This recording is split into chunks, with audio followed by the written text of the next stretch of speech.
On my wedding day, my son and daughter-in-law mocked my new husband right in front of 400 guests. They said he wasn't a stepfather. They called him trash. My daughter-in-law's entire family roared with laughter while I felt the world collapsing beneath my feet. I stood up, shaking with fury, and threw every single one of them out of the reception. It was then that my husband looked at me with a profound calm I had never seen before and said something that changed my life forever. "Honey, I'm a billionaire, but let me tell you how I got to this moment, because what happened next was something none of them could have ever imagined." Welcome to my channel. I share new life stories here every day, and I'd really appreciate it if you hit subscribe and liked my video. Now let's jump back into my story. I'm sure you'll love it if you keep listening till the end. It all started 3 hours earlier when I, Eleanor, or Ellie, as my friends call me, at 61 years old, stood in the most magnificent event space I had ever seen. 400 guests filled every seat upholstered in ivory velvet. The tables shimmered with cream silk linens and towering centerpieces of white and gold flowers that looked like they were pulled straight out of a magazine. I had hired the best musicians, the top caterer, all paid for with my life savings. I wanted this day to be flawless, because after 15 years of widowhood, of loneliness, of nights spent crying in silence, I had finally found love again.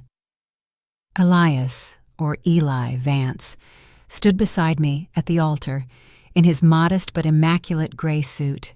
His silver hair was neatly combed, his hands calloused from years of honest work. He wasn't rich. He didn't drive a luxury car and lived in a small apartment in a simple neighborhood. But when he looked at me, I felt like the most valuable woman in the universe. That was the only thing that mattered. Then I heard the first loud, mocking, venomous laugh. It came from the third row, exactly where my son, Darius, was seated next to his wife, Tasha. Darius was 38 years old, wearing an Italian suit that cost more than $3,000 and a Rolex watch on his wrist. He had always made it clear to me that money was the most important thing in life. Tasha was worse. That 35-year-old woman, in her overly tight blood-red dress, with long black painted nails and a superior attitude, had made my life hell since the day she married my son. She came from a family that considered themselves upper crust, though we all knew her father had made his fortune through shady business dealings.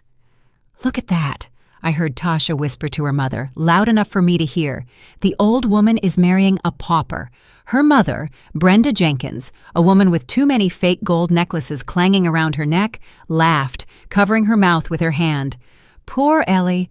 At her age, she can't catch anything better." I felt my cheeks burn, but I kept my gaze fixed on the minister. Eli gently squeezed my hand as if to say, "It'll be all right." But things were just getting started. The officiant continued the ceremony, speaking about love, respect, and the sacred union of marriage. I tried to concentrate on his words, on the moment I had dreamed of for months, but the stifled laughter and cruel comments kept coming from my own family's section. "Did you see his shoes?" one of Tasha's cousins whispered. "They look like they were bought at a thrift store." "And that suit?" another added. "My gardener dresses better." The entire row of the Jenkins family chuckled under their breath. They were like vultures waiting for the perfect moment to attack. I felt my heart breaking into pieces, but Eli remained serene, dignified, as if none of it affected him. That gave me the strength to continue. The moment for the vows arrived. When Eli began to speak, his voice was firm and full of genuine emotion. "Ellie, from the day I met you, I knew you were the woman I wanted to spend the rest of my life with. I don't have material wealth to offer you, but I give you my whole heart, my eternal loyalty, and my promise to make you happy every day I have left." A few people in the audience sighed, moved. I had tears in my eyes, but then I heard Darius let out a loud, sarcastic laugh that echoed through the ballroom. "This is pathetic," my son said out loud without any shame. He stood up with his champagne glass in his hand, swaying slightly. He'd been drinking before the ceremony. Seriously, Mom, this is the man you chose? This miserable old man? The room fell into absolute silence. 400 people held their breath. The minister stopped speaking and looked at me with concern. Eli squeezed my hand harder, but his expression remained tranquil, almost compassionate. "Darius, please," I tried to say, but my voice came out broken, humiliated. "No, Mom, someone has to tell the truth here." Darius walked to the center aisle, gesturing dramatically. "You worked your whole life. You sacrificed for me. Dad left you a good inheritance, and this is what you do with it? Marry a nobody who probably just wants your money?" Tasha stood up too, a malicious smile on her lips. "Darius is right, Ellie. That's not a stepfather. That's trash you picked up off the street." Her whole family erupted in laughter. Her mother, father, uncles, cousins, all laughing, pointing, pulling out their cell phones to record the moment. It was like they were at a circus and we were the clowns. But then something inside me snapped. It wasn't sadness. It was fury. A burning rage that shot from my feet to my head. I pulled my hand from Eli's and walked straight toward my son. "You know what, Darius?" My voice sounded different, stronger, firmer than I had heard it in years. "You're right about one thing. Someone does have to tell the truth here." The silence in that room was so dense you could cut it with a knife. 400 people stared at me with wide eyes, waiting to see what humiliated Ellie would do. My son Darius wore that arrogant smirk, the same one he used as a child when he thought he had won an argument. Tasha stood beside him, arms crossed, with that look of superiority I hated so much. Her entire family continued to snicker, enjoying the spectacle as if it were the most entertaining thing they'd seen in years. "The truth," I repeated, feeling the weight of every word leaving my mouth, "is that I spent 35 years of my life married to your father. 35 years where I worked 12-hour days cleaning other people's homes so you could go to the best schools. 35 years where I broke my back, wrecked my hands, and sacrificed my health and youth to give you everything you needed." Darius blinked, and for a second I saw a flicker of discomfort in his eyes, but he quickly covered it up by taking another sip of his champagne.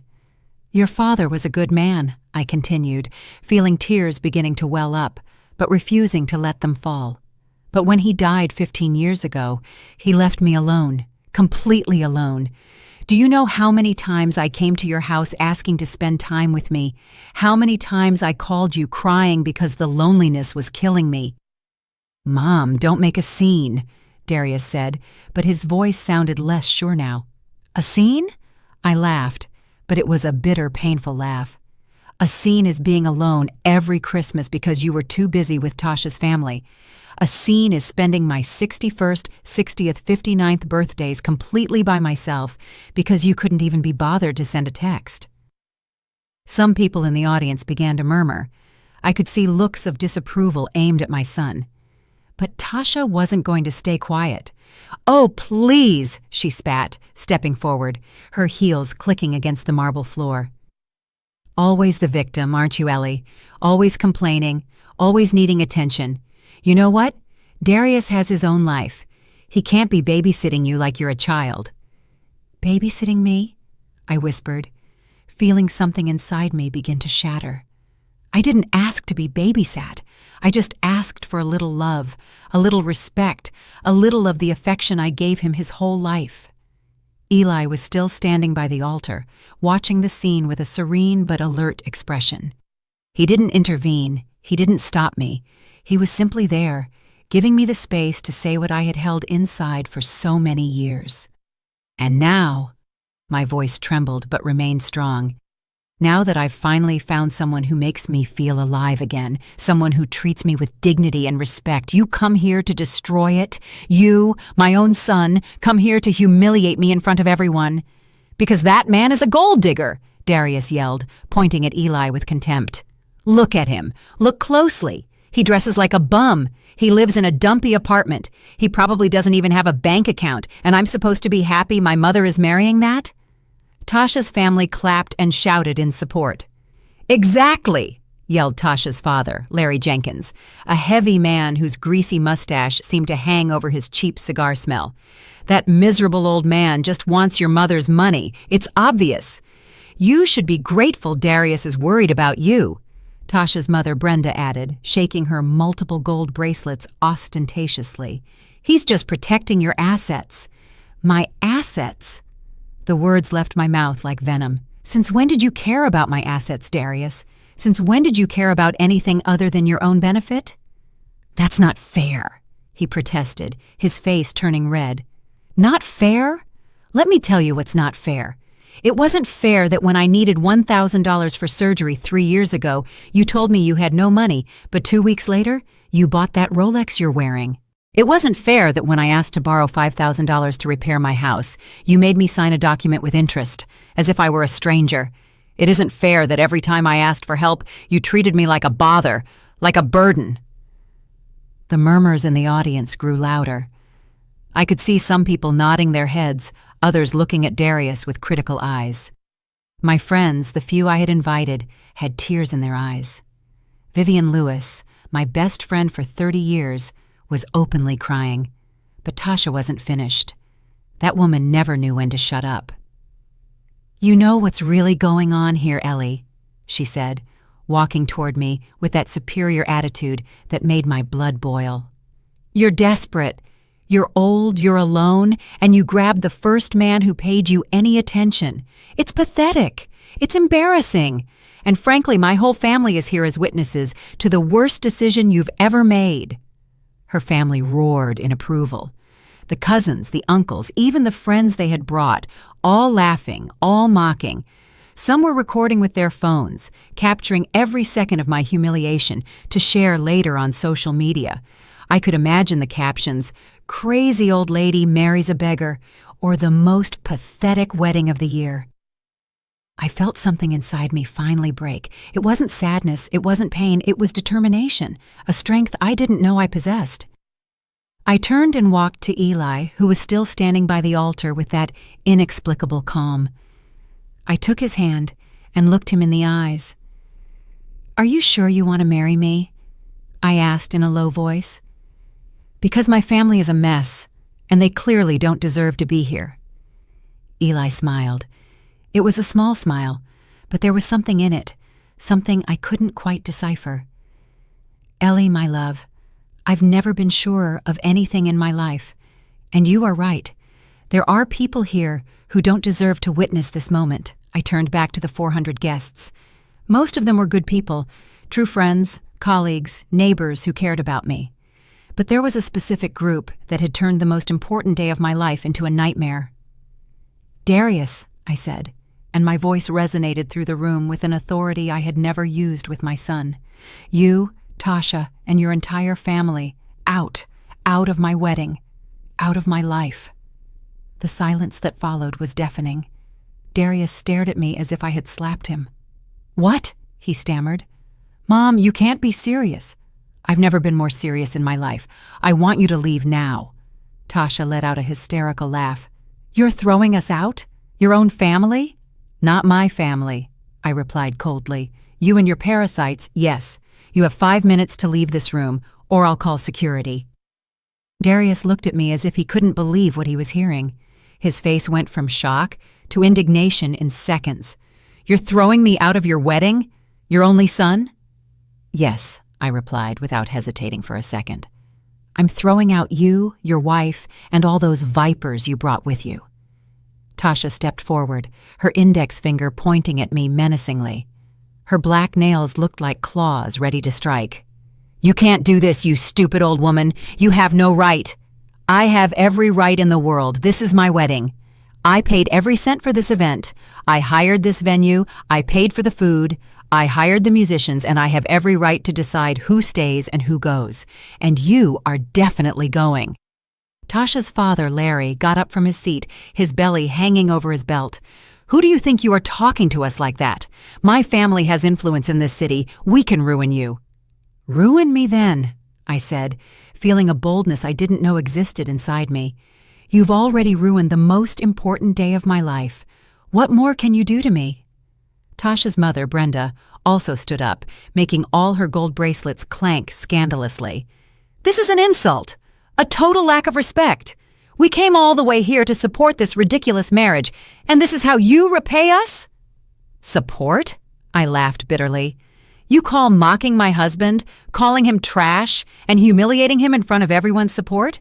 That's not support. That's pure cruelty."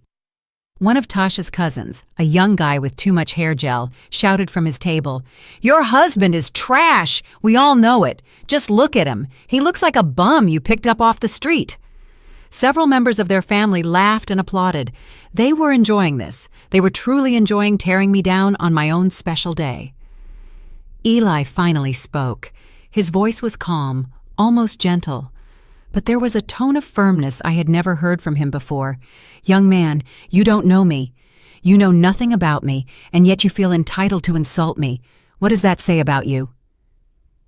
The cousin immediately fell silent, as if something in Eli's voice had disarmed him. But Darius wasn't going to give up so easily. He approached me. His breath smelled of alcohol, and his face was red with fury. "Mom, if you throw us out now, if you do this, you'll never see me again. You'll never see your grandkids again, I swear to God." Those words hit me like a punch to the gut. My grandchildren, Miles, 6 years old, and Chloe, 4. I love them with all my heart. The thought of never seeing them again was devastating. But then I looked at Eli. I looked at this man who had treated me with more respect and dignity in 6 months of dating than my own son had in the last 15 years, and I knew I had to choose. I had to choose my own happiness for once in my life. "If that is your decision, Darius," I said, and my voice cracked a little, but I didn't stop, "then so be it. I will not let you manipulate me anymore. I will not let you use me as your personal bank while treating me like trash when you don't need me." "You're selfish," Tasha screamed. "A selfish old woman who is choosing a stranger over her own family." "He's not a stranger," I replied calmly. "He's the man I love. And if you can't respect that, then you don't have a place in my life." Darius looked at me with so much hatred that it almost made me step back. "You're going to regret this. When that old man robs you of everything you have, when he leaves you with nothing, don't come crying to my door for help." "Don't worry," I said, feeling the tears finally start to roll down my cheeks. "I won't." The atmosphere in the ballroom was one of absolute tension. The other guests watched the scene with a mix of horror and fascination. Some of my friends seemed to want to intervene, but they stood still, unsure what to do. Vivian Lewis, my best friend, finally stood up. She was a 63-year-old woman with short white hair and a strong personality I had always admired. "Darius, Tasha, if you have any decency, you will leave right now and let Ellie be. What you are doing is cruel and unforgivable." "You shut up, you nosy old woman," Tasha snapped. "This isn't your problem." "It is my problem when I see my best friend being abused by her own family," Vivian replied firmly. "And honestly, after seeing how you behave, I perfectly understand why Ellie prefers to marry Elias. He has more class in his little finger than all of you combined." That further enraged Tasha's family. They started shouting all at once, creating absolute chaos. Insults flew through the air. Some people started getting up from their seats. The ballroom that, half an hour ago, was a place of elegance and celebration, now looked like a battleground. "Enough!" I shouted with all the strength in my lungs. My voice echoed through the space, silencing everyone instantly. "I will call security right now if you don't leave voluntarily." I gestured to the venue manager, a tall professional man who had been watching everything from the entrance. He nodded and started walking toward us with 2 security guards. "We don't need you to kick us out," Darius said with disdain. "We are leaving of our own free will. This place stinks anyway. And you," he pointed his finger at me, "you disgust me. I hope you are happy with your decision, because you will never have your family again." "Real family doesn't treat you like this," I replied. And I felt Eli move closer and take my hand, giving me strength. Tasha grabbed her designer bag, the same one I had helped her buy last year when she borrowed $3,000 she never paid back. "Let's get out of here. This wedding is a bad joke anyway." One by one, Tasha's entire family started getting up from their seats. There were about 20 people in total. They gathered their belongings with exaggerated movements, making as much noise as possible, making sure their exit was as dramatic as their behavior throughout the ceremony. "This is not over," Tasha's father yelled as he walked toward the exit. "Everyone in the city will know what kind of woman you are." "Let them know," I said with a calm that surprised me. "I don't care what they think anymore." As the procession of toxic people left the room, some even pushing chairs and throwing napkins on the floor as a final act of rebellion, the rest of the guests remained in absolute silence. It was as if everyone was holding their breath, waiting to see what would happen next. Darius was the last to leave. He stopped at the door, looked at me one last time, and said, "Goodbye, Mom. I hope your new life with that loser is worth losing your only son." And he left. The door closed behind him with a final sound that resonated in my heart like a definitive slam. I stood there in the middle of the ballroom trembling. I had just kicked my son out of my wedding. I had just potentially broken my relationship with him forever. I had just lost access to my grandchildren, the only innocent creatures in this whole horrible situation. Tears fell freely down my face. My makeup was ruined. My champagne-colored dress had tear stains. The happiest day of my life had turned into an absolute nightmare. Then I felt Eli's arms wrap around me. He hugged me with such tenderness, with such strength, that for a moment I felt everything would be all right. "I am so sorry, sweetheart," I whispered against his chest. "I ruined everything. I ruined our wedding." "You didn't ruin anything," he said softly, stroking my hair. "You did the right thing, the brave thing, and I'm very proud of you." We stayed like that for a moment, embraced in the middle of the chaos that remained.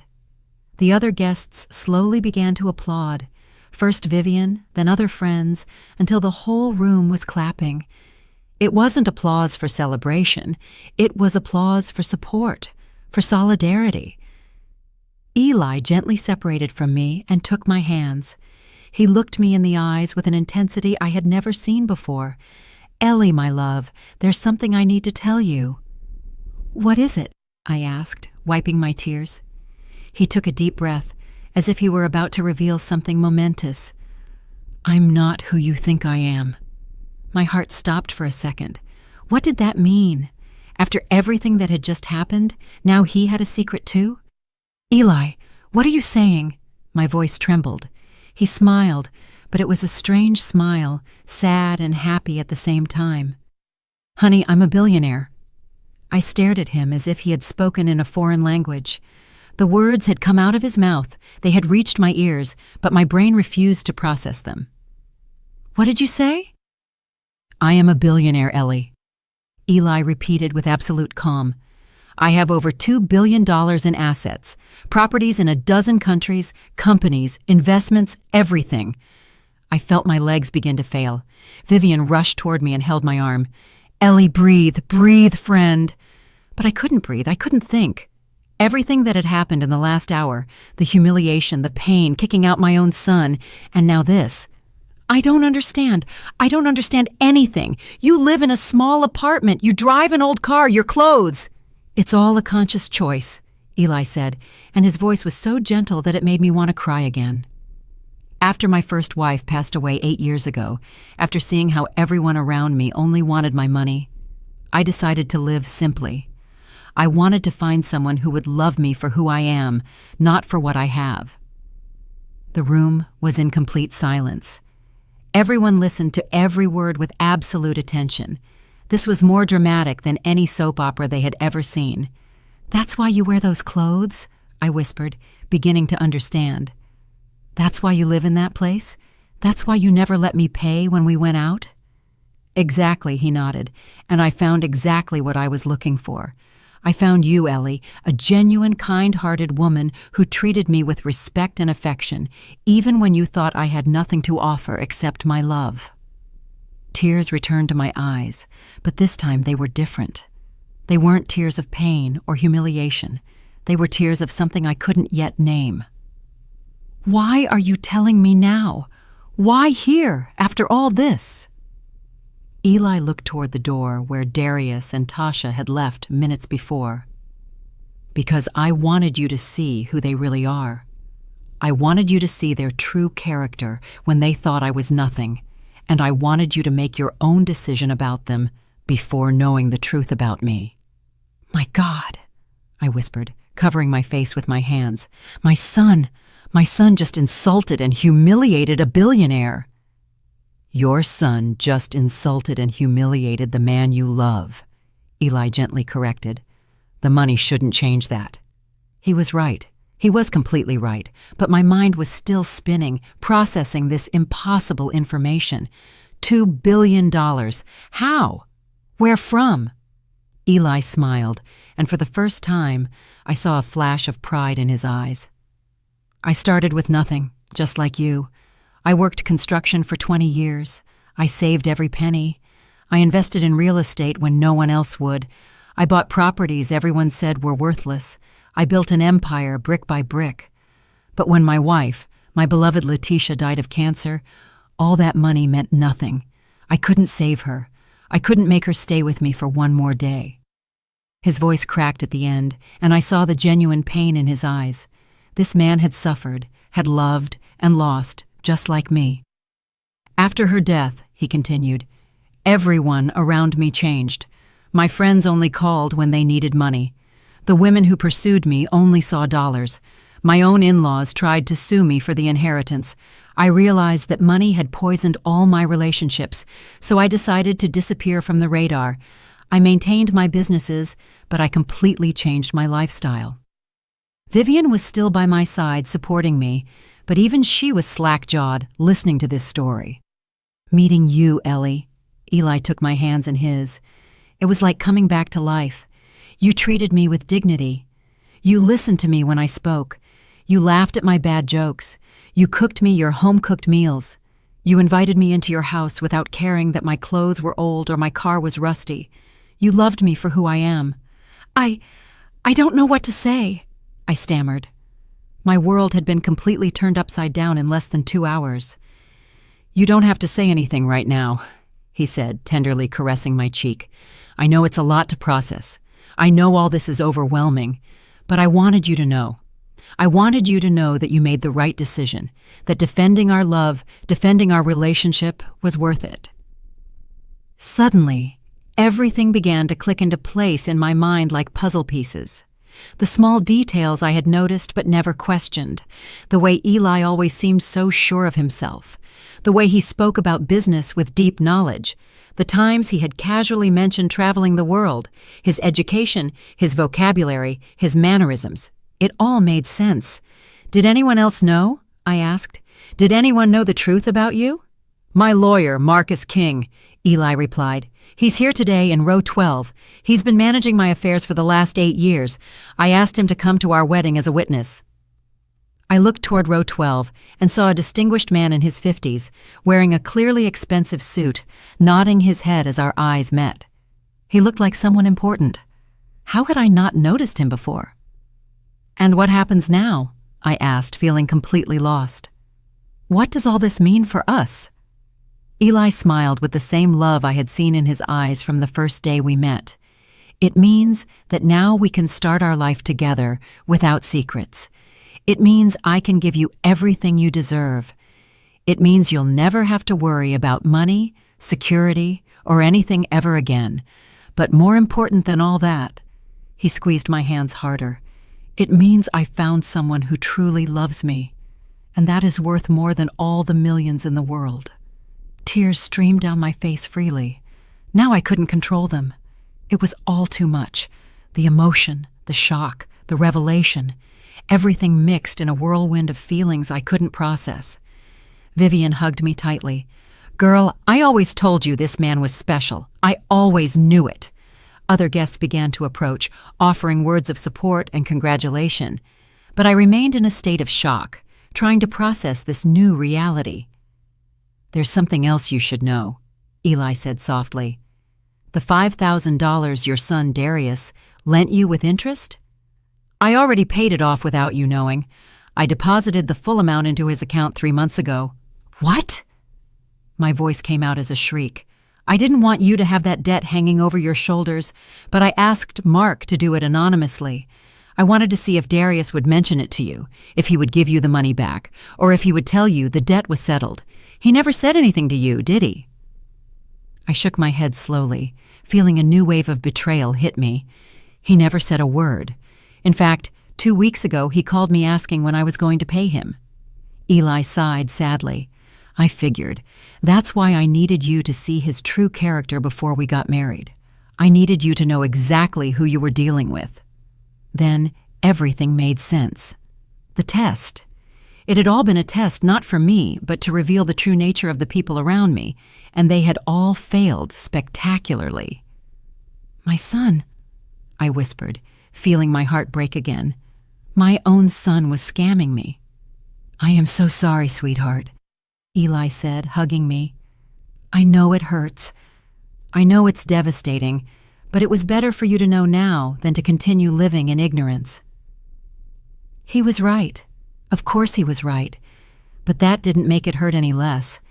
My only child, the baby I had carried in my womb for 9 months, the boy I had raised with so much love and sacrifice, had been robbing me, lying to me, using me, and today at my wedding, he had shown his true face. "What do we do now?" I asked, feeling completely exhausted. Eli looked me in the eyes with determination. "Now we continue with our wedding. Now we get married, surrounded by the people who truly love and support us, and after that, we start our new life together." The minister, who had remained silent throughout the drama, approached us with an expression of genuine compassion. He was an elderly man, about 70 years old, with decades of experience officiating weddings, but even for him, this had been extraordinary. "Do you wish to continue with the ceremony?" he asked softly. I looked at Eli. I looked at the room full of people who had witnessed my humiliation and my defense. I looked at Vivian, who was smiling at me through her tears. And I knew the answer. "Yes," I said firmly. "Yes, we want to continue." The next few minutes were a whirlwind of emotion.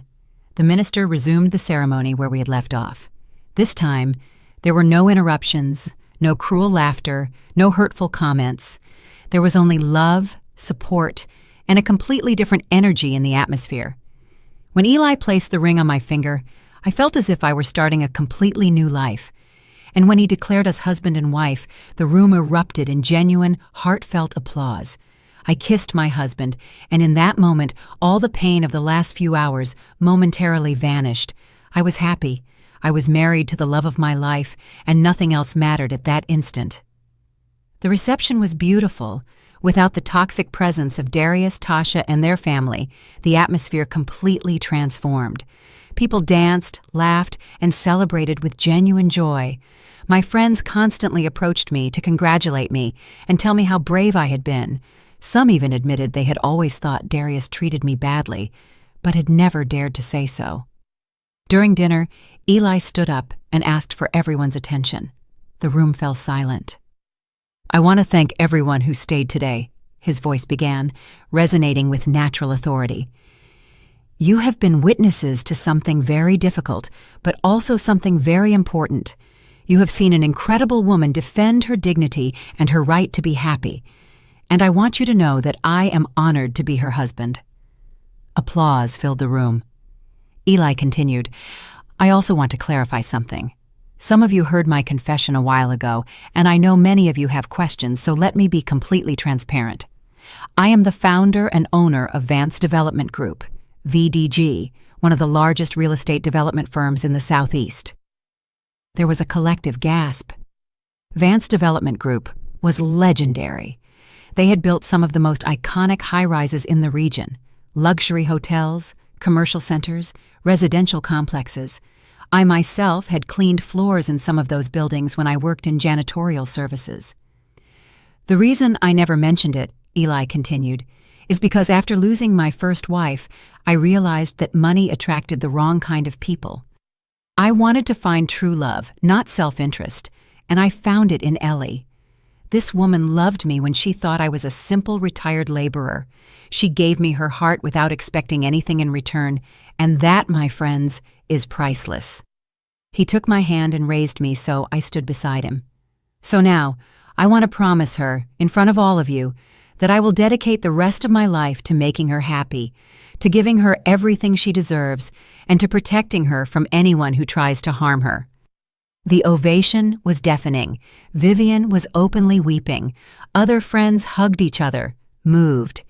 It was as if everyone shared my happiness in a deep, genuine way. But in the midst of all that joy, my mind kept returning to one image, Darius's face as he left the room, the rage, the contempt, the absolute certainty that I was making the biggest mistake of my life. And I wondered what he was thinking now. Had he heard the rumors about who Eli really was? Did he know he had insulted and humiliated a billionaire?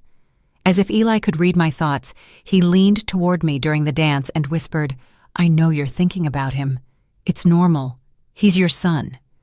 "I can't help it," I admitted.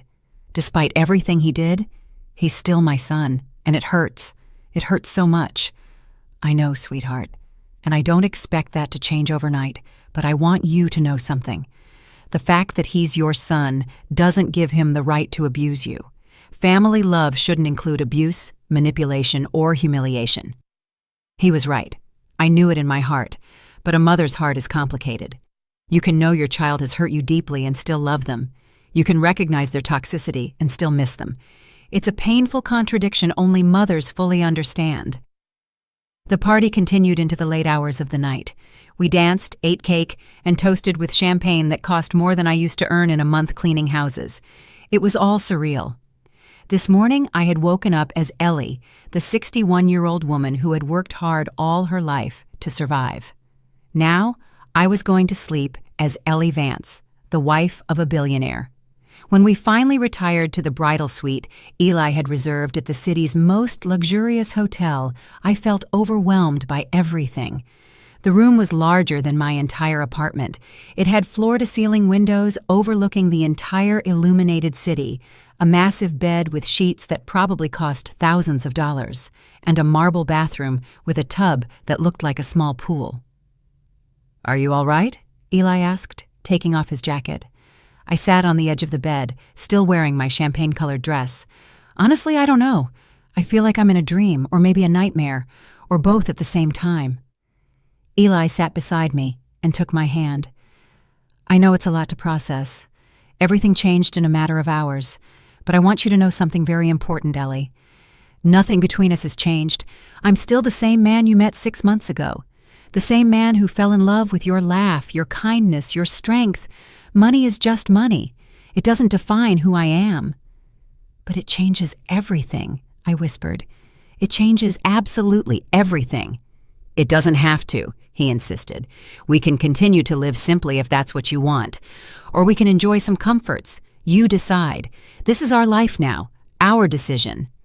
I looked into his eyes and saw the same tenderness I had always seen, the same gentleness, the same love. And I realized he was right. The money hadn't changed him. He was still Eli, my Eli. "I want to ask you something," I said after a moment of silence. "Why me? Of all the women you could have chosen, why did you choose a 61-year-old widow with a problematic son and a complicated life?" Eli smiled, and it was that smile that made my heart melt. "Do you remember the day we met?" I nodded. It had been at the local farmer's market. I was buying vegetables, trying to find the cheapest ones. He was in the same aisle, and our carts had accidentally bumped. "You apologized about 5 times, Eli recalled with a smile. "And then, when you saw a tomato had fallen out of my cart and rolled under a shelf, you knelt down to pick it up. You knelt down on your bad knee that always bothers you just to retrieve my tomato. And when I handed it back to me and I thanked you, you smiled at me with such warmth, such genuine kindness, that I knew in that moment you were special." I didn't remember that detail about the tomato. It had been such a small, insignificant gesture. "Afterward," he continued, "we started running into each other regularly at the market, always on Thursday mornings. And every time I saw you, I learned something new about you. Your patience with the vendors, your generosity toward the children selling sweets on the street, the way you greeted everyone with respect, no matter who they were. I saw your soul, Ellie, and I fell in love with it. Tears started falling down my cheeks again. It seemed I hadn't stopped crying all day. So, yes, Eli said, wiping my tears with his thumbs. Of all the women I could have chosen, I chose you. Because you are real, because you are good, because you make me feel alive again. We kissed, and in that kiss was a promise of a future together, no matter what challenges came. But even in that perfect moment, in that luxurious room, with my new husband beside me, a part of me couldn't stop thinking about Darius, how he would react when he learned the complete truth, whether we could ever repair our relationship, and whether I truly wanted to try after everything he had done. I woke up the next morning in that enormous bed, wrapped in sheets that felt like clouds. For a moment I thought it had all been a dream, the wedding, the humiliation, Eli's revelation. But then I turned my head and saw him sleeping peacefully beside me, and I knew it was all real. Everything had happened. My life had changed forever in a matter of 24 hours. I got up carefully not to wake him and walked to the giant windows. The city stretched out below us, bathed in the golden light of dawn. From this height, everything seemed so small, so insignificant, and I wondered if that was how Eli saw the world from his position of power and wealth. "Good morning, my love," I heard his voice behind me. I turned and saw him sitting up in bed, his hair tousled, a gentle smile on his face. "Good morning," I replied, feeling a mixture of happiness and anxiety. I couldn't sleep anymore. "It's understandable. Yesterday was intense." He got up and walked toward me, wrapping me in a hug from behind. "What are you thinking about?" "Everything," I admitted. "Darius, what happened? What comes next?" Eli kissed my head gently. "I have something to show you, something I think will help you better understand who I am and what our new life together means." Half an hour later, we were in a private helicopter. A helicopter. Never in my life had I imagined I would be flying in one. Eli handled the controls with the ease of someone who had done it 1,000 times before. "I learned to fly 20 years ago," he explained when he saw my surprised face. "It's useful for business, and it also gives me freedom." We flew over the city, and Eli began pointing out different buildings. "That hotel right there, the Grand Plaza, is mine. I built it 15 years ago. It has 400 rooms and is one of the most successful in the region." He pointed in another direction. "That shopping center, the Sun Promenade, is also mine. And those 3 apartment buildings over there. And that industrial complex near the port." With every building he pointed out, my disbelief grew. He wasn't just rich. He owned significant parts of the city where I had lived my entire life. I had cleaned floors in some of those buildings without ever knowing who their true owner was. "See that hospital?" He pointed toward a modern building with a red cross on the roof. "I donated it 5 years ago. My wife, Letitia, died of cancer, and the public health system didn't have the necessary resources. So I built an entire hospital dedicated to free oncological treatment for low-income people." That information hit me like a punch. "Free?" "Completely free," he confirmed. "No one should die because they can't afford their treatment. Letitia had access to the best doctors in the world, and still we couldn't save her. But at least I can help others who don't even have that opportunity." I started seeing Eli in a completely different light. He wasn't just a rich man. He was a man who used his wealth to do good, to help others, to build something meaningful. "I also have foundations," he continued, as we landed on the rooftop of an impressive building, the headquarters of Vance Development Group. One for educational scholarships, another for social housing, and one for entrepreneurs who need seed capital but can't access bank loans. We got off the helicopter and entered the building. The offices were elegant, but not ostentatious. Employees were working in bright, open spaces. Everyone greeted Eli with genuine respect, not the servile fear I had seen in other places where bosses were dreaded. "I want to introduce you to someone," Eli said, guiding me toward a large office on the top floor. Inside was Marcus King, the lawyer he had mentioned at the wedding. He was a distinguished man in his 50s with silver hair and an imposing presence. "Mrs. Hayes," he greeted me with a slight bow. "It is an honor to finally meet you properly. Eli has spoken a lot about you over the last 6 months." "Really?" I asked, surprised. "Of course," Mark smiled. "He constantly told me he had found someone special, someone genuine. And after what I witnessed at the wedding yesterday, I can confirm he was right." Eli gestured for us to sit down. "Mark, show Ellie the documents we prepared." Mark opened a leather folder and pulled out several papers. "Mrs. Hayes, your husband has prepared some important documents. First, he has added your name to all his main bank accounts. You have complete access to all his funds." My mouth dropped open. "What? No, I can't accept that. We just got married yesterday." "You are my wife," Eli said firmly. "What's mine is yours. It's that simple." "In addition," Mark continued, "he has transferred the title of 3 properties into your name: a beach house, a city apartment, and a mountain retreat. He has also established an investment fund in your name with an initial value of $50 million. I felt dizzy. $50 million for me? A woman who had spent most of her life worrying about how to pay the rent each month. "Eli, this is too much," I protested. "I can't." "Yes, you can," he interrupted gently. "And there's more.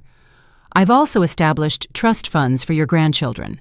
Miles and Chloe will each have $10 million available when they turn 25, specifically for their education, starting a business, or whatever they choose to do with their lives." Tears began to fall down my face. My grandchildren. Despite everything Darius had done, Eli was thinking about my grandchildren's future. "Why?" was all I could say. "Because they are innocent," Eli replied.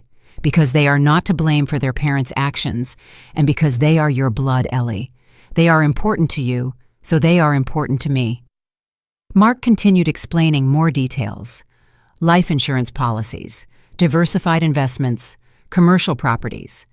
The amount of money was so astronomical that my brain simply couldn't process it. "Also," Eli said after Mark finished, "I want you to know that you have total freedom about how you want to live your life. If you want to continue living simply, we can do that. If you want to travel the world, we'll do it. If you want to dedicate yourself to charitable causes, I will support you completely. This is your life now, Ellie. You decide how you want to live it." We spent the rest of the day touring his company's facilities. I met managers, architects, and engineers. Everyone spoke of Eli with genuine admiration. He wasn't just a boss, he was a leader who cared about his people. He had created training programs, generous benefits, and opportunities for real growth. "My philosophy has always been simple," he explained as we ate at an exclusive restaurant on the top floor of the building. "If you take care of your people take care of your business. Many of my employees have been with me for more than 20 years. I've watched them grow, start families, achieve their dreams, and that makes me happier than any amount of money." By the afternoon, when we returned to the hotel suite, I felt completely overwhelmed. I had seen and learned so much in a single day. My perspective on everything had drastically changed. "How are you processing all this?" Eli asked as we sat on the balcony with a glass of wine. "Honestly, I don't know," I admitted. "Part of me still feels like I'm going to wake up, and it will all be a dream. Another part of me feels guilty." "Guilty? Why?" "Because while I was struggling to survive, cleaning floors in buildings that were yours, you had all this power, all this wealth. It feels, I don't know, disproportionate." Eli nodded thoughtfully. "I understand that feeling. Inequality in the world is brutal and unfair. That's why I do what I do. The foundations, the hospital, the housing programs. I try to use my privilege to create opportunities for others. But you're right, it will never be enough. I can never fully compensate for the injustice of the system." "And Darius?" I asked, finally voicing the question that had been circling in my mind all day. "What about him?" Eli sighed. "Mark has been monitoring the situation. Apparently, your son and Tasha are having some serious financial problems. They've been living beyond their means for years. They have massive debts. And now, after what happened yesterday, some of his business partners are distancing themselves from them. How do you know all that? I asked, surprised. Because I asked for an investigation, Eli admitted. Not to harm them, but to understand the complete situation. And what we discovered is worrying, Ellie. Your son is on the verge of bankruptcy. He owes money to a lot of dangerous people. I felt my stomach clench. How bad is the situation? Very bad.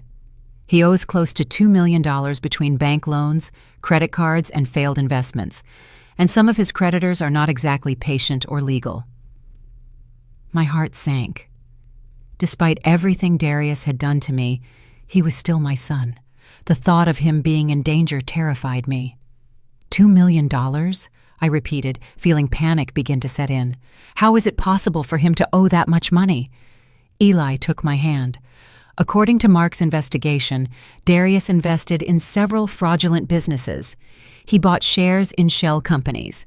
He borrowed money at loan shark rates to maintain his lavish lifestyle, and Tasha didn't help. She spends as if money were unlimited, designer bags, jewelry, trips to Europe, all on credit cards that are already maxed out. I covered my face with my hands. My God, and here I am with access to millions while my son is sinking in debt. Ellie, look at me. Eli gently lifted my chin so our eyes met. Your son publicly humiliated you, called you horrible things, ruined the most important day of your life, and he did it when he thought I had nothing to offer you. Do you truly believe he deserves your compassion after that? He's my son, I whispered, tears starting to fall again. I know he treated me horribly. I know he was cruel, but he's still my son, Eli. I can't just turn off those feelings. Eli nodded with understanding. I know, and I'm not asking you to, but you need to understand something. If you give him money now, if you bail Darius out of this situation, he will never learn. He will never face the consequences of his actions, and most importantly, he will never truly value your sacrifice. But you said some of his creditors are dangerous. What if they hurt him? What if they hurt Tasha, or worse, my grandchildren? The children are safe, Eli assured me. Mark has already taken care of that. We hired discreet security to watch over them. No one will touch Miles or Chloe. I promise you. That information gave me some relief, but the knot in my stomach wouldn't disappear. And Darius? Are you watching him too? Yes, and this is where things get interesting. Eli leaned back in his chair. His expression became more serious. 3 days ago, Darius found out who I really am. A business partner of his showed him a Forbes article featuring me on the list of the richest men in the Southeast. My heart stopped. And what did he do? At first, he didn't believe it. He thought it was a coincidence of names, but then he looked up photos and recognized me. Since then, he has tried to contact me 12 times, calls, texts, emails, all through my company's official channels. And what did you do? Nothing. I ignored every attempt, but Mark saved all the messages. Do you want to hear what he said? I wasn't sure I wanted to know, but I nodded anyway. Eli pulled out his phone and started reading. First message. Mr. Elias Vance, I sincerely regret the misunderstanding at the wedding. I was unaware of who you were. Please allow me to explain. He paused and looked at me. Notice how he says he regrets the misunderstanding, not his actions, as if the problem was simply that he didn't know I was rich. He continued reading. Second message. Mr. Vance, this is Darius, Ellie's son. I urgently need to speak with you about a business matter. I have a proposal that could be mutually beneficial. Eli let out a bitter laugh. He doesn't even mention his mother. He goes straight to asking for business favors. Third message. He kept reading. This one was sent yesterday evening. Mr. Vance, I am going through a complicated financial situation. As your wife's son, I hoped we could speak as family. I am sure we can reach an agreement that benefits everyone, especially Mom. I felt nauseated. He's using my name to manipulate you. Exactly. And there's more. Message number 7. Mr. Vance, I know I made mistakes at the wedding. I was drunk and wasn't thinking clearly. But I am Ellie's only son. The grandchildren she adores are my children. Do you really want to break that family relationship? I can make her happy if you help me resolve my current problems. That's emotional blackmail, I said, feeling rage begin to replace worry. Absolutely. And the most recent message, sent this morning. Elias, I need $500,000 by the end of the week, or I will be in serious trouble. As my mother's husband, you have a moral obligation to help her family. I promise to pay it all back with interest. I trust in your understanding. I remained silent for a long moment, processing everything I had just heard. My son hadn't called to apologize to me. He hadn't tried to repair our relationship. He hadn't shown an ounce of genuine repentance.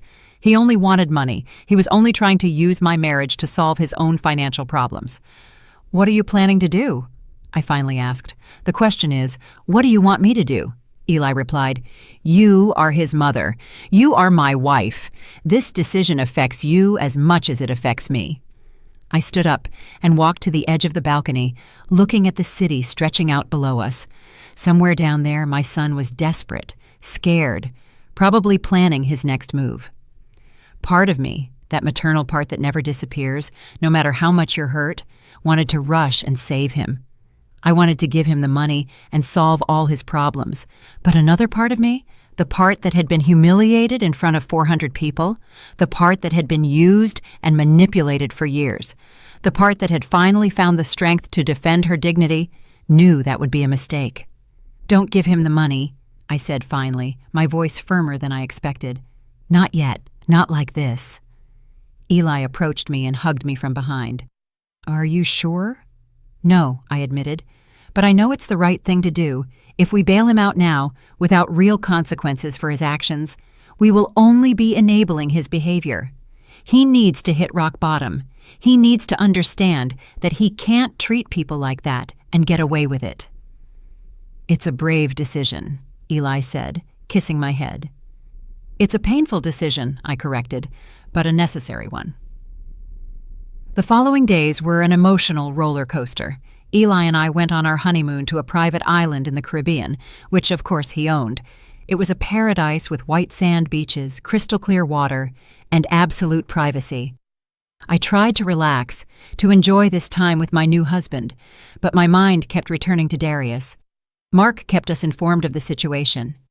Darius's creditors were starting to apply pressure. They had repossessed his luxury car. They had frozen his bank accounts. The house where he lived with Tasha and the children was in foreclosure. And Tasha? I asked during one of the video call updates. She left Darius 2 days ago, Mark informed us in his usual professional tone. She moved in with her parents and took the children. She filed for divorce yesterday morning. I felt a pang of pain for Darius, despite everything. Being abandoned by your wife, losing your children, facing financial ruin, all at the same time. It was devastating. And how is he? I asked. Not well, Mark admitted. Our contacts say he's been drinking heavily. He's not eating properly. He has tried to contact several of his former friends and partners, but they have all turned their backs on him now that they know he's broke. How convenient, I murmured bitterly. There's something else, Mark continued. Darius tried to sell his story to the media. He called several newspapers and television programs, offering an exclusive about how his mother married a billionaire and abandoned him in his time of need. What? I shrieked, feeling rage flood over me. Don't worry, Eli took my hand. Our public relations team already handled it. No reputable media outlet will touch that story, especially after we showed them the videos from the wedding where he publicly humiliates you. There are videos? I asked, surprised. Of course. Several guests recorded the entire incident. And with your permission, we have strategically used them to protect your reputation. If Darius tries to paint you as the villain, we have clear evidence of who truly acted poorly. I sat in silence, absorbing all this information. My son had fallen so low that he was trying to sell me to the media. He was trying to use my happiness, my new life, as a way to make money and play the victim. I think, I said slowly, that I need to see him. Eli looked at me with concern. Are you sure that's a good idea? No, but I have to do it. I need to look him in the eyes and tell him exactly how I feel. I need that closure. 3 days later, I was standing in front of a run-down apartment building in one of the city's poorest neighborhoods. It was an area I knew well. I had lived in similar places for years when Darius was little. The smell of dampness and garbage filled the air. The walls were covered in graffiti, and the stairs creaked dangerously under my feet as I climbed to the 3rd floor. Eli had insisted on accompanying me, but I asked him to wait in the car with the bodyguards, who were now apparently a permanent part of my life. This was something I needed to do alone. I knocked on the door of apartment number 32. I heard shuffling footsteps on the other side, and then the door slowly opened. What I saw broke my heart despite everything. Darius looked terrible. He had several days of beard growth and deep dark circles under his eyes. His clothes were wrinkled and stained. The apartment behind him was tiny and messy, with empty alcohol bottles scattered everywhere. This wasn't the arrogant, well-dressed man who had humiliated me at my wedding. This was a broken man. "Mom!" His voice came out as a broken whisper. His eyes immediately filled with tears. "Mom, you came." "I came," I said, keeping my distance in the doorway. I wasn't going in. I wasn't going to make things easy for him. "Please come in. I know the place is horrible, but—" He began, but I interrupted him. "I'm not coming in, Darius. I came to tell you a few things, and then I'm leaving." His face fell. "Mom, please, I need to talk to you. I need to explain. Everything has been a nightmare. Tasha left me. She took the kids. I lost everything." "And what did you expect?" My voice sounded harsher than I intended, but there was so much accumulated pain I couldn't hold it back. "Did you expect that after publicly humiliating me? After calling my husband trash? After trying to ruin the most important day of my life? Everything would just stay the same?" "I was drunk." He tried to excuse himself. "I didn't know what I was saying. If I had known who Eli really was—" "There it is," I interrupted, feeling the rage surge in my chest. "There's the truth. If you had known Eli was a billionaire, you would have treated me differently. If you had known he had money, you would have respected him. But because you thought he was poor, that he was worthless, you felt you had the right to treat us like trash." "No, Mom, it's not like that," he stammered. But we both knew it was exactly like that. "Yes, it is, Darius. And that tells me everything I need to know about who you really are. You didn't love me. You didn't respect my happiness. You only cared about the money. You only cared about how my marriage affected you." "Please." His tears were falling freely now. "Please, Mom, I'm sorry. I am so sorry. I made a terrible mistake. I was jealous. I was scared of losing you, and I reacted in the worst way possible." "Jealous?" I repeated with disbelief. "You left me alone for 15 years, and you were jealous? You ignored my calls, my pleas to spend time together. You treated me like a personal bank, and you were jealous? You're right, I was selfish. You're completely right. I was a horrible son, the worst son anyone could have, but I'm paying for it now. I'm losing everything. I've already lost everything, and the only thing I have left is you, Mom. You are the only thing I have left in this world." "You lost me too," I said, and the words came out with a deep pain that pierced my chest. "You lost me the day you decided your pride and your materialism were more important than your mother." "No!" he whimpered, falling to his knees. "Don't say that. Please don't say that. I'll do anything to fix it. Anything." "Anything?" I asked, crossing my arms. "Then why were all your messages to Eli asking for money? Why wasn't a single one of those messages a sincere apology to me? Why did you try to sell our story to the media?" His face turned pale. "How do you know about that?" "I know everything, Darius. I know about your debts. I know about the loan sharks. I know Tasha left you. I know you tried to use my marriage to get out of your problems. I know everything." He remained silent, still on his knees on the dirty floor of that miserable apartment. "I'm desperate, Mom. I need $500,000 by Friday. Or very bad people are going to hurt me. People who don't play. They've already threatened me twice." "And you came to me," I said with a calm I didn't feel, not because you love me, not because you value our relationship, but because you need money. No, it's not just about the money. I miss you, Mom. I miss having you in my life. I miss what, Darius? Miss having someone you could manipulate? Miss having a personal bank who never said no? Miss having someone who cleaned up your messes without complaining? I miss my mother, he whispered, and there was something genuine in his voice that almost made me waver. I miss how you took care of me when I was a kid, how you were always there for me, how you made me feel safe and loved. That boy doesn't exist anymore, I said, feeling tears start to sting my eyes. He turned into a man who values money more than people, a man who married a toxic woman and allowed her to poison our relationship, a man who used me for years and then humiliated me when I finally found happiness. I can change, he pleaded. Give me a chance, just one more chance, and I promise I'll be different. How many chances have I given you already, Darius? How many times did I lend you money you never returned? How many times did I forgive you for canceling our plans? How many times did I swallow my pain when you treated me like I was invisible? And what did you do with all those chances? He had no answer. He just stayed there on his knees, crying like a child. I'm going to tell you something, I continued, my voice trembling but firm. Eli wanted to help you. When he found out about your financial problems, his first instinct was to pay for everything. $500,000 is nothing to him.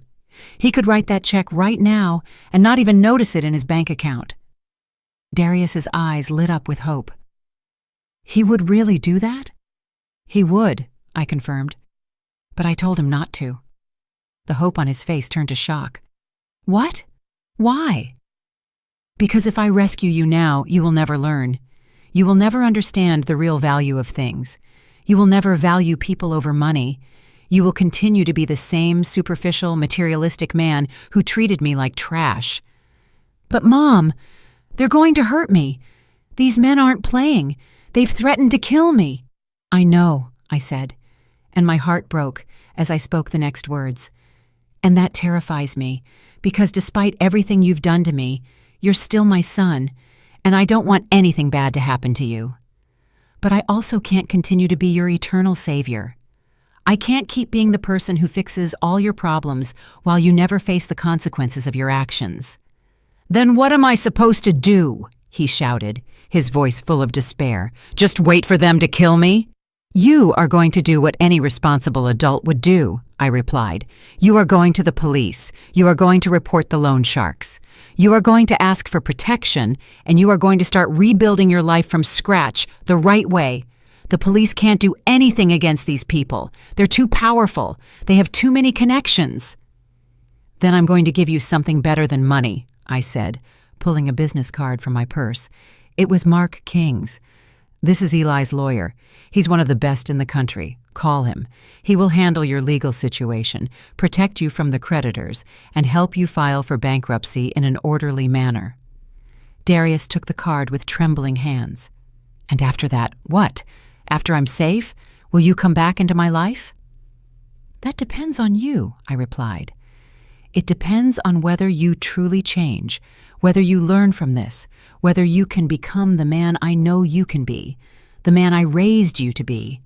And my children, can I at least see them? Can they know their grandmother again? That question hit me hard.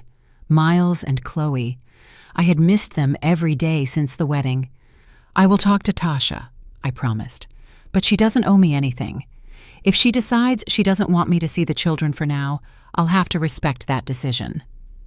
She hates you, Darius said bitterly. She says all this is your fault, that if you hadn't married that old man, none of this would have happened. Of course she says that, I replied, unsurprised, because taking responsibility would mean admitting that her unsustainable lifestyle contributed to this situation. I turned to leave, but then Darius called out one last time. Mom, wait, just tell me one thing. Will you ever be able to forgive me? I stopped in the hallway and looked at him over my shoulder. I don't know, Darius. Honestly, I don't know. But I can tell you this. I want to be able to. I want to believe my son is still in there, underneath all that pride and materialism. So, prove it to me. Prove you're worth it." 6 months later, I was sitting on the terrace of our new home, a beautiful villa overlooking the ocean that Eli had designed specifically to my tastes.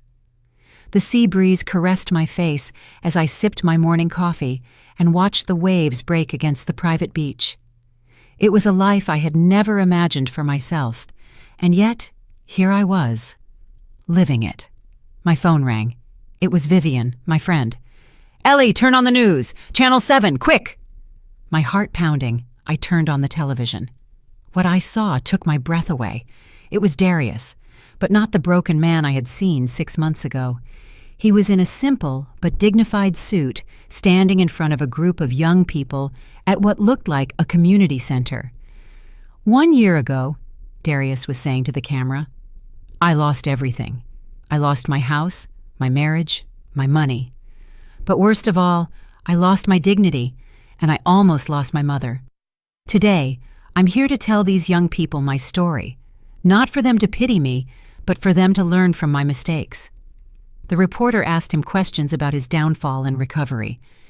Darius spoke openly about his debts, about how he had lived beyond his means, about how he had valued material things over the people he loved. "My mother," he said, and his voice cracked slightly.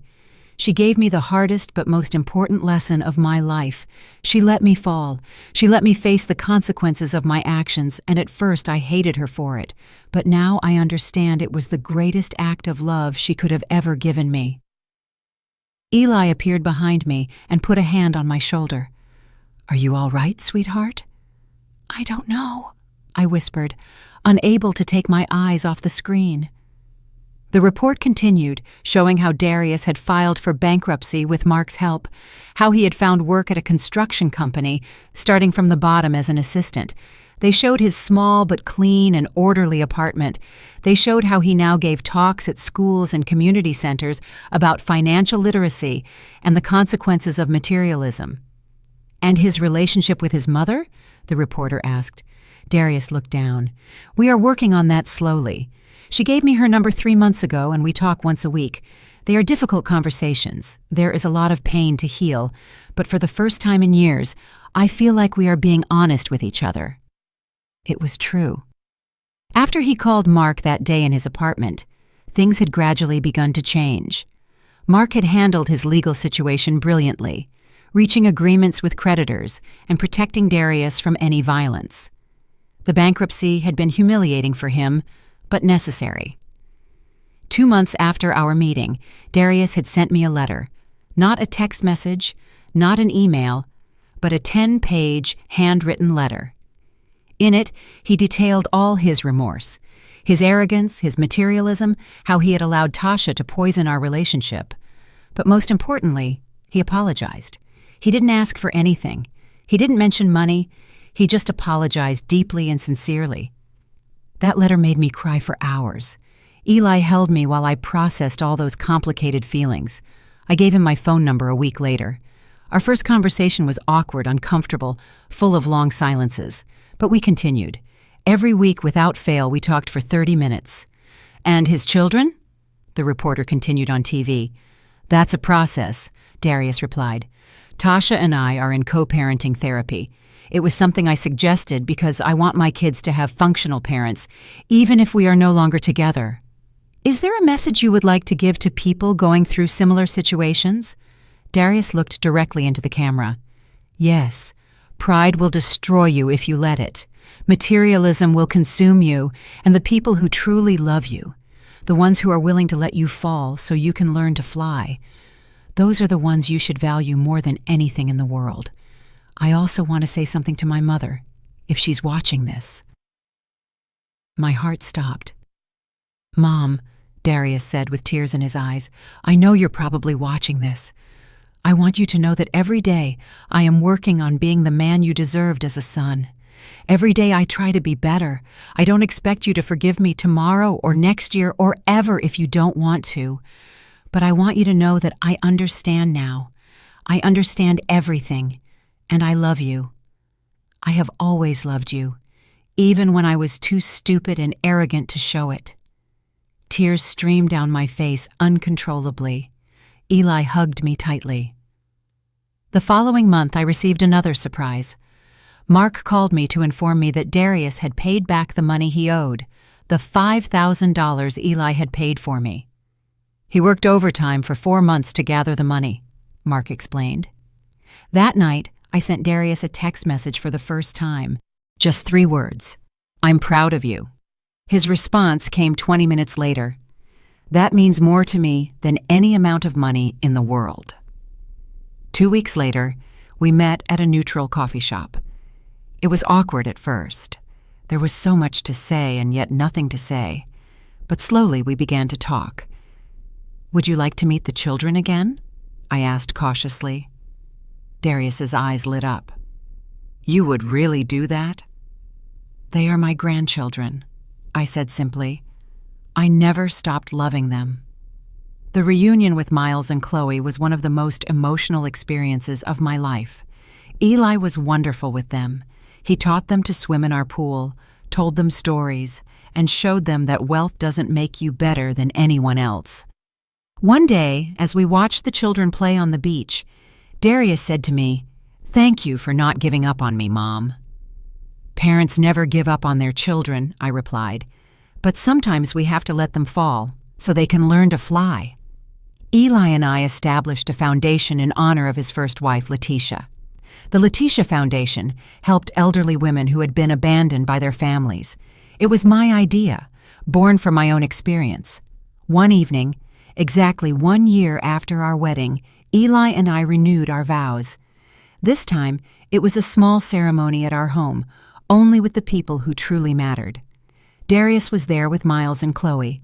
When it came time for the vows, Eli took my hands and said, "A year ago, I promised you eternal love without you knowing who I really was.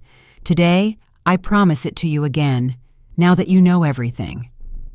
After the ceremony, Darius approached Eli. "Mr. Vance, I never properly apologized. You are a good man, and my mother is lucky to have found you." Eli extended his hand. "The past is the past, Darius. What matters is the man you are today." That night, lying in Eli's arms, I reflected on everything that had happened. A year ago, I had been humiliated on the most important day of my life, and now I had found not only love and security, but also purpose, dignity, and a peace I had never known before. "What are you thinking about?" Eli asked. "I'm thinking that my whole life changed forever," I replied, "and that I wouldn't change anything that happened." "Why not?" "Because it led me exactly where I needed to be. It taught me who I really was. It gave me the strength to defend myself, and it brought me to you." Eli kissed my forehead. "You are the strongest woman I know, Ellie." "No," I gently corrected him.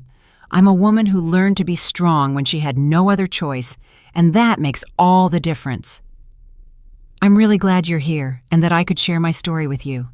If you liked it, show me by liking the video and subscribing to my channel. Let's see how many of us there are. Write in the comments which city you're watching from and what time it is. I'm so curious to know where all you wonderful people are tuning in from. If you want to support me a little extra, you can also send a small donation. I share new life stories for you every single day. And now, 2 of my most popular stories will pop up on the screen so you can choose what to watch next.